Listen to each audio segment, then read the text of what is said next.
2:17 local time. Persian Gulf airspace, 63 nautical miles southeast of Bandar Abbas, Iran. Two B-1B Lancers, call signs Bone 31 and Bone 32, are cruising at 31,000 feet.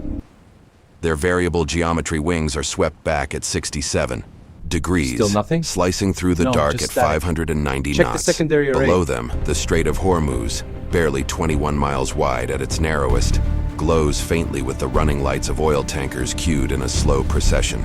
These two aircraft are carrying more combined anti-ship firepower than most nations possess in their entire naval inventory. They have no fighter escort.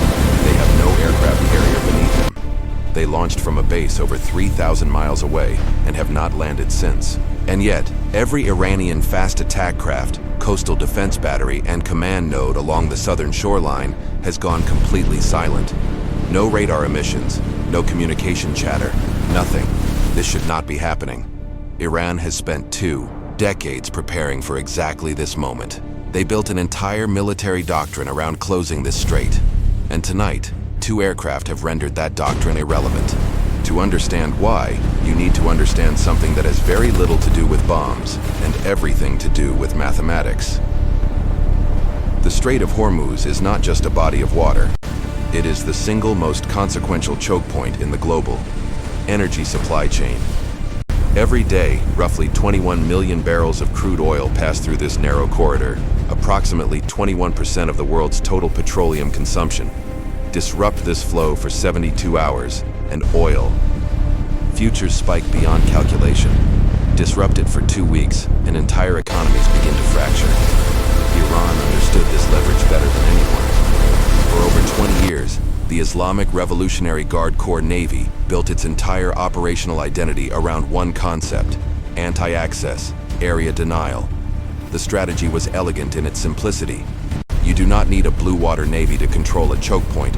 You need volume. Iran lined the northern shore of the strait with hundreds of Chinese-derived C-802 anti-ship cruise missiles dispersed across hardened coastal batteries that could be activated independently. They acquired Russian-made Kilo-class submarines, diesel-electric boats so quiet on battery power that Western sonar operators called them black holes. They built a fleet of over 1,500 fast attack craft, small, agile boats armed with rockets, machine guns, and short-range anti-ship missiles designed to swarm enemy vessels in clusters of 20 to 40 at a time. They mined the sea, approaches. They drilled the scenarios. They pre-positioned fuel, ammunition, and command redundancy along every kilometer of coastline. The math, on paper, was overwhelming. A single Arleigh Burke-class destroyer entering the strait would face simultaneous threats from below the surface, at sea level, and from elevated coastal positions, all within a compressed engagement window of minutes. The geometry favored the defender. The distances favored the defender. The sheer number of simultaneous threat vectors favored the defender. This was not a battlefield. It was a kill box, and Iran had spent billions designing it. But here is the problem with designing a kill box. It only works if the enemy enters it. The B-1B Lancer was never designed for this mission.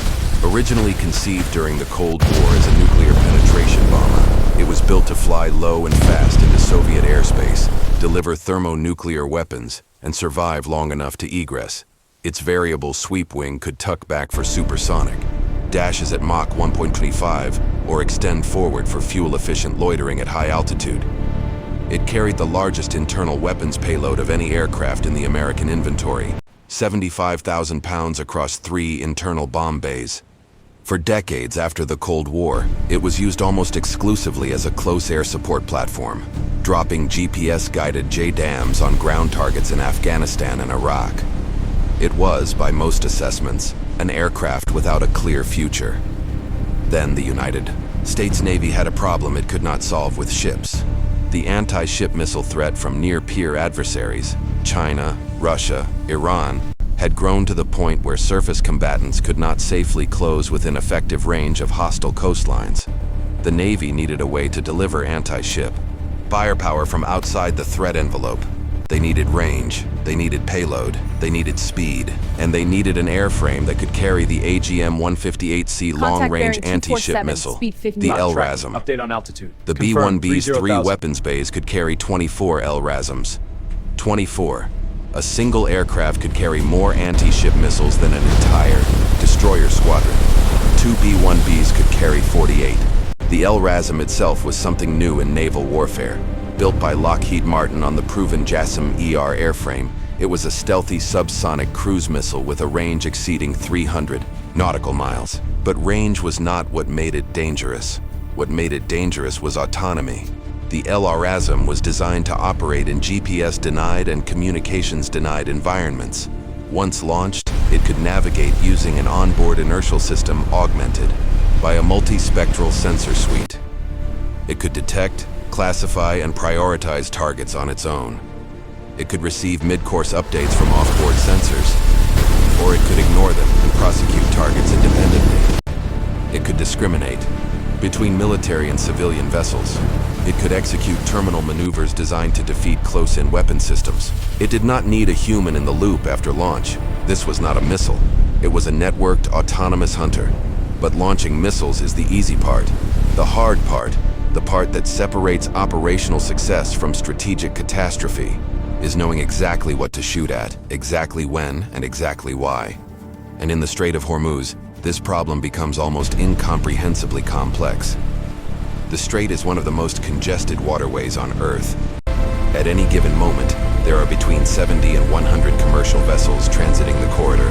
Supertankers, container ships, LNG carriers, fishing vessels, pleasure craft.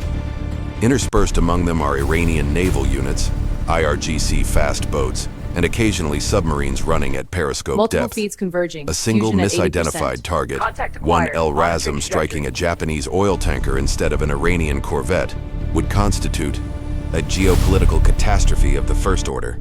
So the kill chain cannot begin with the bomber. It cannot even begin with the missile. It begins with something far less dramatic, but far more important, the sensor network. And this is where the true engineering reveals itself. Long before Bone 31 and Bone 32 entered the Persian Gulf theater, the battle space had already been mapped in 4 dimensions. The first layer was space-based, a constellation of satellites, electro-optical, synthetic aperture radar, and signals intelligence platforms provided persistent, wide-area surveillance of the entire Gulf region. These systems could detect vessel movements, identify radar emissions, Threat and confirmed. track communication 270. patterns across Copy, lead base thousands arming of square ETA 30 miles seconds. Jamming simultaneously. active, tracking locked. Standing The by. data fed into a processing architecture that fused inputs from multiple orbital platforms into a single coherent maritime picture, updated in intervals measured in minutes. The second layer was airborne, an E-2D Advanced Hawkeye, operating from a carrier positioned in the Arabian Sea, well outside the strait, provided continuous radar coverage of the surface and low-altitude airspace. Its AN/APY-9 radar, a mechanically rotated UHF array, with digital beamforming, could track surface contacts at ranges exceeding 300 nautical miles while simultaneously filtering clutter in one of the most electromagnetically congested environments on the planet. Alongside the Hawkeye, an MQ-4C Triton, the Navy's high-altitude, long-endurance unmanned surveillance aircraft, orbited at 55,000 feet, its multifunction active sensor suite providing radar imagery, full-motion video, and automatic identification system tracking. It could remain on station for over 24 hours without refueling. The third layer was subsurface, a Virginia-class fast attack submarine operating covertly in the Gulf of Oman, monitored underwater acoustic signatures, cataloging the distinctive sound profiles of Iranian Kilo-class submarines, midget submarines, and mine-laying vessels. Its towed array sonar could detect and classify contacts at distances that remain classified but are understood to exceed 60 nautical miles in favorable acoustic conditions. The fourth layer was electromagnetic, an EP-3E Ares II signals intelligence aircraft orbiting over the Arabian Sea, passively intercepted and geolocated Iranian military communications, radar emissions, and electronic warfare signatures. Every time an Iranian coastal battery activated its targeting radar, even for a 2-second test pulse, the emission was captured, triangulated, and cataloged. Every encrypted radio transmission between IRGC Naval Command and its fast boat flotillas was recorded, its origin point fixed to within meters. All of this data, from orbit, from altitude, from the surface, and from the electromagnetic spectrum, converged into a single integrated system. The Naval Integrated Fire Control Counter-Air Architecture, extended for maritime strike, fused these inputs into a real-time targeting picture that was transmitted directly to the B-1Bs via Link 16. And the Tactical Targeting Network Technology data link, the bombers did not need to activate their own radars. They did not need to visually identify targets. They did not even need to know where the targets were before they took off. The network told them, and the network was updated continuously. If you understand how engineering shapes modern warfare, type proud in the comments. Here is how the kill chain executed. At Euro 148 local time, the Triton detected a formation of 14 IRGC fast attack craft departing Bandar Abbas Harbor, moving south-southeast at 32 knots in a dispersed swarm pattern, consistent with anti-ship attack profiles. Simultaneously, the EP-3E intercepted a burst transmission from IRGC Naval Headquarters, ordering coastal missile batteries at Keshem Island and Jask to prepare for activation. The E-2D correlated the surface tracks with its own radar picture, confirming vessel count, formation geometry, and projected intercept course, which placed them on a converging trajectory with a group of 3 commercial tankers transiting the southbound traffic separation lane. The Virginia-class submarine, monitoring from below, detected the acoustic signature of a Gadir-class midget submarine departing its pen, a platform specifically designed for shallow water mine deployment and torpedo attack. Within 90 seconds, the fused picture was transmitted to Bone 31 and Bone 32. The targeting solution included track numbers, vessel classifications, confidence levels, projected positions at time of impact, and deconfliction corridors that ensured no missile flight path intersected with commercial shipping lanes. The weapon systems officers aboard both Lancers reviewed the solution on their multifunction displays. 24 LRASMs were assigned to the fast boat formation, not because each boat required a dedicated missile, but because saturation ensured coverage against the probability of evasive maneuvering, target dispersion, and potential missile attrition from Iranian point defense fire.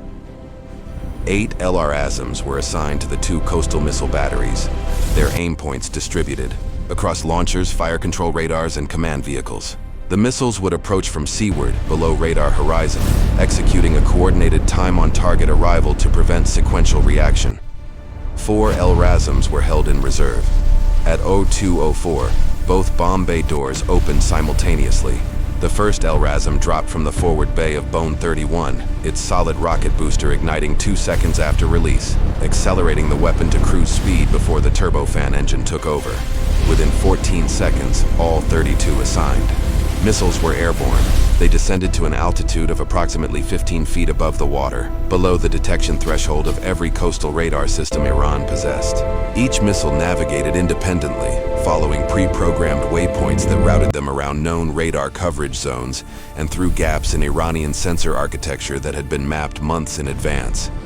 As they approached their respective target clusters, onboard sensors activated.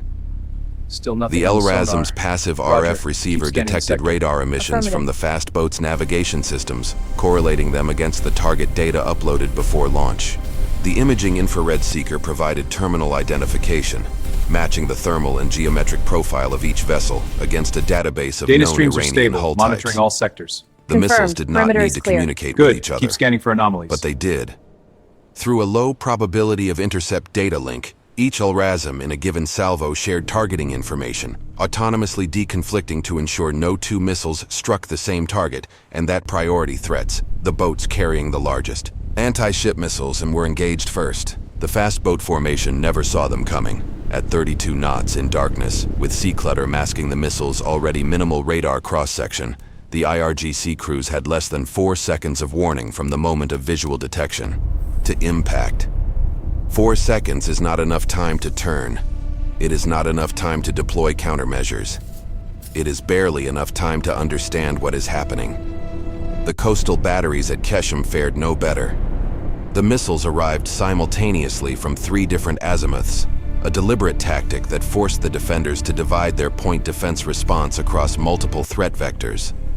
The fire control radar at Keshem was destroyed 7/10 of a second before the first launcher was hit. Without fire control, the remaining missiles in the battery were inert. $60 million of Chinese-engineered anti-ship capability, reduced to metal and propellant with no means of guidance. The Katra engagement lasted 11 seconds from first impact to last. Captain, 14 fast attack craft were destroyed or rendered combat ineffective. No immediate threat identified. Both coastal missile batteries were eliminated. The Gadir-class submarine, now deprived of surface coordination and facing an alerted Virginia-class boat tracking it from 9 miles away, reversed course and returned to port. No commercial vessel was damaged. No missile deviated from its assigned corridor. No Iranian civilian infrastructure was targeted. The strait remained open. Oil continued to flow. The strategic outcome was not achieved through overwhelming force. It was achieved through precision. A precision made possible not by any single weapon, but by the architecture that connected sensor to shooter, data to decision, and decision to effect. Iran's anti-access strategy was built on the assumption that any attacker would have to enter the kill box, to push ships into the narrow waters where geography and numbers would overwhelm them. That assumption was the foundation of 2 decades of doctrine, procurement, and training. And it was negated in 11 seconds by 2 aircraft that never descended below 30,000 feet, never activated their own radars, and never entered the threat envelope of a single Iranian weapon system. There is a pattern in the history of warfare that repeats with mathematical regularity. The side that builds its strategy around a single geographic advantage, a fortress, a choke point, a mountain holds. pass, No anomalies. eventually Confirmed. discovers that the Cross-referencing now. geometry Overlay of the war feeds. is Check the not blind spots. static. Overlaying. It evolves, not through courage, not through willpower, but through systems. Weapon systems ready. The Strait of Hormuz is still 21 miles wide. The oil still flows through it. The Iranian missiles are still in their launchers, the fast boats still in their pens. But the equation that once made them decisive has changed. It changed not because of a new bomb or a faster jet, but because of a network that sees everything, processes everything, and delivers force with a precision that renders defensive mass irrelevant. This was never about firepower. It was about architecture, and in modern warfare, architecture is destiny.